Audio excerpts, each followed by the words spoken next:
మన తిరుమల వైభవం యూట్యూబ్ ఛానల్కు స్వాగతం. ఈరోజు మరో వీడియోతో మీ ముందుకొచ్చేశాం. ఎన్నో ఆసక్తికర అంశాలతో మీ ముందుకొస్తున్న మన తిరుమల వైభవం ఛానల్ తప్పక సబ్స్క్రైబ్ చేయండి. ఇక వీడియోలోకి వెళ్ళిపోదాం. అందరికీ నమస్కారం. ఈరోజు మనం కలిసి భగవద్గీతలోని అత్యంత లోతైన అధ్యాయాలలో ఒకటైన 7వ అధ్యాయం జ్ఞాన విజ్ఞాన యోగంలోకి ప్రయాణించబోతున్నాం. ఇక్కడ శ్రీకృష్ణుడు అర్జునుడికి కేవలం పుస్తకాల్లో చదివే జ్ఞానం మాత్రమే కాదు, ఆ జ్ఞానాన్ని అనుభవపూర్వకంగా ఎలా తెలుసుకోవాలో కూడా వివరిస్తాడు. ఈ విశ్లేషణలో మనం ఈ భౌతిక ప్రపంచం అసలు స్వరూపమేంటి, దాని వెనుక ఉన్న అసలైన శక్తి ఏది, మరి ఆ శక్తిని మనం ఎలా దాటాలి అనే విషయాల్ని తెలుసుకోబోతున్నాం. పదండి, ఈ అద్భుతమైన ఆధ్యాత్మిక ప్రయాణంలోకి అడుగుపెడదాం. సరే, మన ఈ అన్వేషణని ఒక చాలా మౌలికమైన ప్రశ్నతో మొదలు పెడదాం. అసలు ఈ వాస్తవికత, మనం చూస్తున్న ఈ ప్రపంచం యొక్క మూల స్వభావమేంటి? ఈ గ్రహాలు, నక్షత్రాలు, జీవులు, మన ఆలోచనలు, వీటన్నిటినీ కలిపి ఉంచే ఒక సూత్రం ఏదైనా ఉందా? ఇది మనందర్నీ ఎప్పటినుంచో ఆలోచింపజేస్తున్న ప్రశ్న కదూ. 7వ అధ్యాయంలో శ్రీకృష్ణుడు దీనికి ఒక అద్భుతమైన సమాధానమివ్వబోతున్నాడు. ఈ అన్వేషణ మనల్ని అస్తిత్వం యొక్క గుండె లోతుల్లోకి తీసుకెళ్తుంది. ఈ విశ్వాన్ని అర్థం చేసుకోవాలంటే శ్రీకృష్ణుడు దాన్ని 2 ప్రాథమిక శక్తులుగా విడదీసి చూపిస్తాడు. ఒకటి, మన కంటికి కనిపించేది, మన స్పర్శకు తెలిసే ఈ భౌతిక ప్రపంచం. ఇక రెండవది, దీనికి ప్రాణం పోసి దీన్నంతా నడిపించే అంతర్గత జీవశక్తి.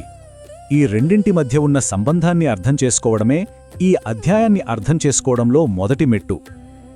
ఇప్పుడు చూడండి, ఈ స్లైడ్లో నిజంగా ఆసక్తికరమైన విషయం ఈ 2 శక్తుల మధ్య ఉన్న తేడా. ఎడమవైపున అపర ప్రకృతి ఉంది, అంటే మన భౌతిక శక్తి. ఇది 8 అంశాలతో తయారయింది: పంచభూతాలు, మనసు, బుద్ధి, అహంకారం. దీనికి స్వయంగా చైతన్యం లేదు, ఇది జడమైనది. అంటే ఒక రాయి తనంతట తాను కదలలేదు కదా, అలాగే ఈ భౌతిక శక్తిని నడిపించడానికి ఒక చైతన్యం కావాలి. ఇక కుడివైపున ఉన్నదే పరప్రకృతి, అదే ఉన్నతమైన జీవశక్తి. ఇదే ఈ జడమైన విశ్వానికి ప్రాణం పోసి సమస్త జీవుల రూపంలో వ్యక్తమవుతూ దాన్ని నడిపిస్తుంది. ఈ శ్లోకంలో కృష్ణుడు చాలా స్పష్టంగా చెప్తున్నాడు, ఈ విశ్వంలోని ప్రతి జీవి, ప్రతి వస్తువు కూడా ఈ 2 శక్తుల కలయిక వల్లే పుట్టిందని.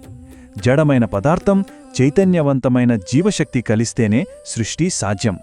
అంటే మనం చూసే ప్రతిదీ ఈ 2 దివ్యశక్తుల కలయికే. మన శరీరమే దీనికొక అద్భుతమైన ఉదాహరణ కదా. భౌతిక పదార్థంతో తయారై జీవశక్తితో నడుస్తోంది. సరే, ఈ 2 శక్తులున్నాయి, భౌతికం, ఆధ్యాత్మికం. కాని ఈ రెండింటికి మూలమేది? వాటిని కలిపి ఉంచేదేది? ఇక్కడే మనం కథనంలో మరొక లోతైన అంశంలోకి వెళ్తున్నాం.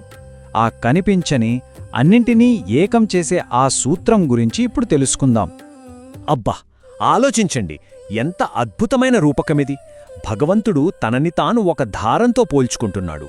ఈ విశ్వంలోని సమస్త జీవులు, గ్రహాలు, నక్షత్రాలు అన్నీ ఆ దారానికి గ్రుచ్చబడిన మణులలాంటివట.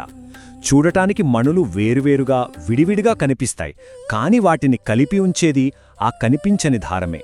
అలాగే ఈ విశ్వంలో మనకు కనిపించే ఈ వైవిధ్యం అంతటికీ ఆధారంగా అన్నింటినీ కలిపి ఉంచే ఏకైక సూత్రం తానేనని కృష్ణుడు ప్రకటిస్తున్నాడు. ఈ ఒక్క రూపకం చాలు అన్నీ ఏకమే అనే సత్యాన్ని మనసులో నాటుకోవడానికి. ఆ ఏకైక సూత్రం ఎక్కడో దూరంగా కనిపించకుండా ఉండే శక్తి కాదు, అది మన చుట్టూ ఉన్న ప్రతిదానిలోనూ సారం రూపంలో ఉంది. నీటిలో రుచిగా, సూర్యునిలో ప్రకాశంగా, వేదాలలో ఓంకారంగా, భూమిలో పరిమళంగా, ఇంకా అన్ని జీవులలో ప్రాణశక్తిగా ఉన్నది తానేనని కృష్ణుడు వివరిస్తున్నాడు. కాబట్టి భగవంతుణ్ణి వెతకడానికి ఎక్కడికో వెళ్లాల్సిన పనిలేదు. అస్తిత్వం యొక్క ప్రతి అణువులోనూ ఆయన సారం నిండి ఉంది. మనం చేయాల్సిందల్లా దాన్ని గుర్తించడమే. ఇక్కడ మనందరికీ ఒక సహజమైన ప్రశ్న తలెత్తుతుంది. అంతా ఒకే దారానికి కట్టబడి ఉంటే మరి మనకు ఈ ప్రపంచం ఎందుకు ఇంత వేర్వేరుగా, విభిన్నంగా కనిపిస్తుంది? నేను, నువ్వు, నాది, నీది అనే ఈ భేదభావం ఎందుకొస్తుంది? ఆ ఐక్యతను మనం ఎందుకు అనుభూతి చెందలేకపోతున్నాం? ఈ ప్రశ్నే మనల్ని మాయా అనే ఒక గహనమైన భావనకు దారితీస్తుంది. ఆ ప్రశ్నకు సమాధానమే మాయా. ఇది ఒక సంస్కృత పదం.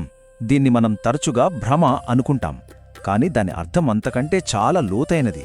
ఇది నిజం మీద కప్పబడిన ఒక శక్తివంతమైన తెరలాంటిది. ఈ తెర వెనుక ఉన్న ఐక్యతను చూడకుండా మనల్ని ఈ భౌతిక ప్రపంచంలోని వైవిధ్యంలో బంధించే ఒక దివ్యశక్తే మాయ.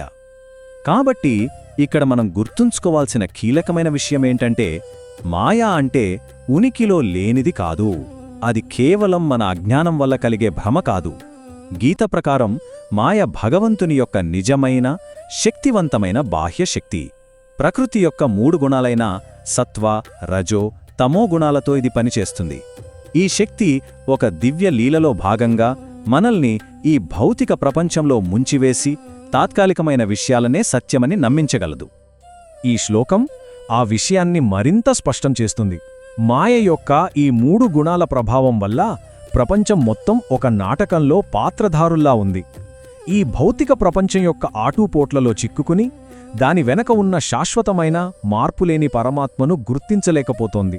ఈ మాయ అనే తెర కారణంగా మనం నిరంతరం మారుతున్న వాటిని చూస్తున్నాం, కాని వాటి వెనక ఉన్న మార్పులేని సత్యాన్ని చూడలేకపోతున్నాం. సరే, సమస్యను అర్థం చేసుకున్నాం. మాయ అనేది ఒక శక్తివంతమైన తెర. అది మనల్ని సత్యం నుండి దూరం చేస్తోంది. మరి దీని నుండి బయటపడే మార్గం లేదా? ఈ మాయా సముద్రాన్ని దాటడం సాధ్యమేనా? ఈ విభాగంలో కృష్ణుడు ఆ భ్రాంతిని అధిగమించే ఏకైక మార్గాన్ని మనకు చూపిస్తాడు. మొదట కృష్ణుడు ఈ పని ఎంత కష్టమో చాలా నిజాయితీగా ఒప్పుకుంటున్నాడు. నా ఈ దివ్యమైన మాయను అధిగమించడం చాలా కష్టం అని ఆయనే స్వయంగా చెప్తున్నాడు. మన సొంత ప్రయత్నాలతో, మన అహంకారంతో, మన బుద్ధితో ఈ మాయను గెలవడానికి ప్రయత్నిస్తే అది దాదాపు అసాధ్యం. ఎందుకంటే మన మనస్సు, బుద్ధి, అహంకారం కూడా మాయలో భాగమే. మాయను ఉపయోగించి మాయను జయించలేం కదా. కాని వెంటనే పరిష్కారం కూడా చూపిస్తున్నాడు. కష్టమని చెప్పిన వెంటనే దానికి ఒకే ఒక్క మార్గముందని చెప్తున్నాడు. అదే శరణాగతి. ఎవరైతే అహంకారాన్ని వదిలి తమ ప్రయత్నాలను పక్కన పెట్టి ఆ మాయకు అధిపతి అయిన పరమాత్మను పూర్తిగా శరణు వేడుకుంటారో వారు మాత్రమే ఈ మాయా సముద్రాన్ని సులభంగా దాటగలరు. ఇది పోరాటం కాదు, ఇది ప్రేమతో లొంగిపోవడం. ఈ శరణాగతి ప్రక్రియను ఒక చక్కని ఉదాహరణతో అర్థం చేసుకోవచ్చు. ఒక పెద్ద ఇంటికి కాపలాగా ఒక భయంకరమైన కుక్క ఉందని ఊహించుకోండి. మీరు లోపలికి వెళ్ళడానికి ప్రయత్నిస్తే అది మిమ్మల్ని అడ్డుకుంటుంది. దానితో పోరాడి గెలవడం అసాధ్యం. అప్పుడేం చేస్తారు? సింపుల్, ఆ కుక్క యజమానిని పిలుస్తారు. యజమాని వచ్చి ఆ కుక్కను పక్కకు వెళ్లమని ఆదేశించినప్పుడు అది శాంతంగా దారిస్తుంది. మాయ ఆ కాపలా కుక్కలాంటిది. మనం మాయతో పోరాడకూడదు. మాయకు యజమాని అయిన భగవంతుణ్ణి పిలవాలి. ఆయన దయతో మాయ మన దారి నుండి తప్పుకుంటుంది. అయితే భగవంతుని వైపు ఎవరు తిరుగుతారు? ఈ శరణాగతి మార్గాన్ని ఎవరు ఎంచుకుంటారు? కృష్ణుడు ఇక్కడ మానవ స్వభావాన్ని చాలా అందంగా విశ్లేషిస్తాడు. పుణ్యాత్ములైన వారిలో 4 రకాల వ్యక్తులు తనను ఆశ్రయిస్తారని ఆయన చెప్తాడు. ఇది భక్తి ప్రయాణం ఎంత విభిన్న మార్గాల్లో ప్రారంభమవుతుందో చూపిస్తుంది. ఈ స్లైడ్ ఆ 4 రకాల వ్యక్తులను వివరిస్తుంది. మొదటిది ఆర్త, అంటే బాధలో, కష్టాలలో ఉన్నవారు ఉపశమనం కోసం దేవుని వైపు తిరుగుతారు. రెండవది అర్ధార్తి, సంపద, కీర్తి వంటి భౌతిక కోరికలు ఉన్నవారు వాటిని సాధించడానికి దేవుని సహాయం కోరుతారు. మూడవది జిజ్ఞాసు, తెలుసుకోవాలనే కుతూహలం ఉన్నవారు సత్యం గురించి తెలుసుకోవాలనే ఆసక్తితో దేవుణ్ణి అన్వేషిస్తారు. ఇక 4వది జ్ఞాని, ఇప్పటికే సత్యాన్ని గ్రహించి కేవలం ప్రేమతో భగవంతునితో అనుసంధానమయ్యి ఉన్నవారు.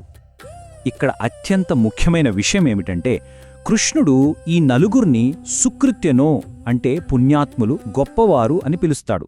వాళ్ల ప్రేరణ ఏదైనప్పటికీ, అది బాధ కావచ్చు, కోరిక కావచ్చు, లేదా జ్ఞానం కావచ్చు, వాళ్ళు దైవం వైపు తిరిగారు. ఆ చర్యే వాళ్లను గొప్పవారిని చేస్తుంది.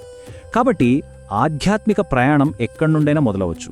ముఖ్యమేమిటంటే ఆ మొదటి అడుగు వెయ్యడం. కాబట్టి ఈ అధ్యాయంలోని ముఖ్యమైన అంశాలను ఒక్కసారి చూస్తే, విశ్వం 2 శక్తుల కలయిక. ఈ రెండిటికీ ఆధారం పరమాత్మ, దారానికి మణులవలే. ఈ సత్యాన్ని మాయా అనే శక్తివంతమైన తెర కప్పివేస్తుంది. ఈ మాయను స్వశక్తితో కాకుండా భగవంతునికి శరణాగతి చేయడం ద్వారానే దాటగలం. మరియు ఈ శరణాగతి మార్గం ఎవరికైనా ఏ పరిస్థితిలోనైనా అందుబాటులో ఉంటుంది. ఈ ప్రయాణం సులభమైనది కాదని కృష్ణుడు మనకు గుర్తుచేస్తున్నాడు. ముఖ్యంగా జ్ఞాని స్థాయికి చేరుకోవడం అంటే కేవలం ప్రేమతో, ఎటువంటి కోరికలు లేకుండా భగవంతునికి శరణాగతి చేయడం అనేది అనేక జన్మల సాధన తర్వాత లభించేది. అలాంటి మహాత్ముడు చాలా అరుదు అని ఆయనే చెప్తున్నాడు. ఇది మనకు ఈ మార్గం యొక్క లోతును, దాని విలువను చూపిస్తుంది. ఇది ఒక తక్షణ పరిష్కారం కాదు, ఇది ఒక జీవితకాల, బహుశా అనేక జీవితకాలాల అన్వేషణ. చివరగా ఈ పురాతన జ్ఞానాన్ని మన జీవితానికి అన్వయించుకోవడానికి ఒక ప్రశ్నతో ముగిద్దాం. ఆ నలుగురు అన్వేషకులలో ఒక వ్యక్తి యొక్క ప్రయాణం ఎక్కడ ప్రారంభమవుతుంది? బాధతోనా, కోరికలతోనా, తెలుసుకోవాలనే కుతూహలంతోనా, లేక స్వచ్ఛమైన జ్ఞానంతోనా? ఈ ప్రశ్న గురించి ఆలోచించడం ద్వారా ఒకరి ఆధ్యాత్మిక మార్గాన్ని అర్థం చేసుకోవచ్చు. ఎందుకంటే ప్రారంభ స్థానం ఏదైనా గమ్యం ఒకటే. చూశారు కదా, ఒక మంచి వీడియో. ఇలాంటి మరిన్ని మంచి వీడియోల కోసం మన తిరుమల వైభవం ఛానల్ తప్పక సబ్స్క్రైబ్ చేయండి. మరియు ఈ వీడియో కూడా లైక్ మరియు షేర్ చేయండి. అన్నట్టు క్రింద డిస్క్రిప్షన్లో ఉన్న మన వాట్సాప్ ఛానల్ తప్పక ఫాలో అవ్వండి. అక్కడ మరిన్ని ఆసక్తికర విషయాలు తెలుసుకోవచ్చు.